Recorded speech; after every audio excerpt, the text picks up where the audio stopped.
an unsettling discovery has been found hidden beneath Auckland's streets. Dozens of previously unknown fault lines have been uncovered. Work is now underway to find out if they are likely to cause earthquakes. James Muirhead is an environment senior lecturer at the University of Auckland. He's been working on the discovery and joins me at the desk. Good morning. Morning, Ryan. Good to see you, James. What you found down there? Yeah, so essentially what we did is we reviewed boreholes or wells that have been drilled around Auckland over many years, tens of thousands of them. And we looked at, from these we could see where the layers of the earth under Auckland are, and we looked at where they perhaps have shifted to identify and precisely locate fault lines that are concealed below Auckland. Right, so you can't actually see a fault line? For most of these, you can't see these. We identify these through subsurface, basically, data that we have. Right. So places where the Earth looks different. Is that exactly? There's below our feet are the layers, are different layers of the Earth that have laid down. They're typically laid horizontally, and then we can see if they're moving up and down along these identified fault And if lines. you see the movement, you go fault line. That's essentially it. Yeah. And how do you know whether it's going to kill us? Well, that's a good point. So the main thing, and that people shouldn't be alarmed, is that these could be 6 million years old all the way to the present day. So most of these are probably ancient.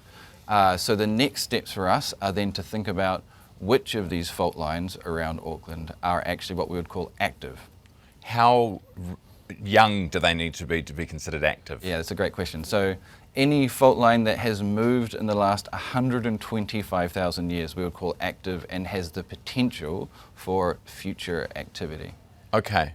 So anything 6 million years ago you can discard. How do you figure out how long ago it happened? Yeah, so that's sort of the next steps of our projects. We're going to conduct what we call Paleoseismic trenching. We dig a trench across the I'm quite fault familiar lines. with this, by the way, but go ahead. Yeah, I'll fill everyone else in then for you. We basically dig about a 4-metre trench across these fault lines, and then we will look at essentially soil layers, really young layers of the earth, to see if they've been disturbed or displaced by these fault lines. Then we date those layers using techniques like radiocarbon dating to get an age when that actual movement occurred. And from there we can think, is it active? And then also, how often does it move? How deep are we talking?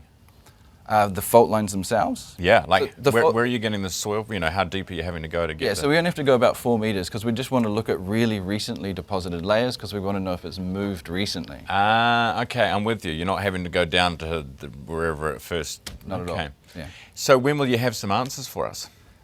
So our hope is that in the next few years we'll be first digging these trenches, compiling these data, looking at the ages of these layers, and we should have some answers around then. In years? A few years. In a few years' time. Yeah. Do we need to worry about the CRL? Any of these things near the trains? Yes. So this isn't a reason for anyone to be alarmed. I don't think. You know, it's really common. When you start with that, I get worried. Yeah, well, no, it's true. Like there's lots of fault lines in New Zealand, and the reality is that Auckland will be less active than most parts of New Zealand. But really, what we really need to do is make sure that we're scientifically informed with how we think about earthquakes and how we build our infrastructure, essentially. Right. Are any of them near or like under the CRL, or is it? I honestly, I don't mean to focus on it. I never drew where that line. So I can't say exactly for sure. I can get back to you on that, right? Okay, all right. Yeah, well, maybe we'll just superimpose your map over the. Yeah, but I wouldn't be concerned that it's going to disrupt the CRL. Okay, all right. Don't worry, the thing's probably never going to open anyway. Let's be honest.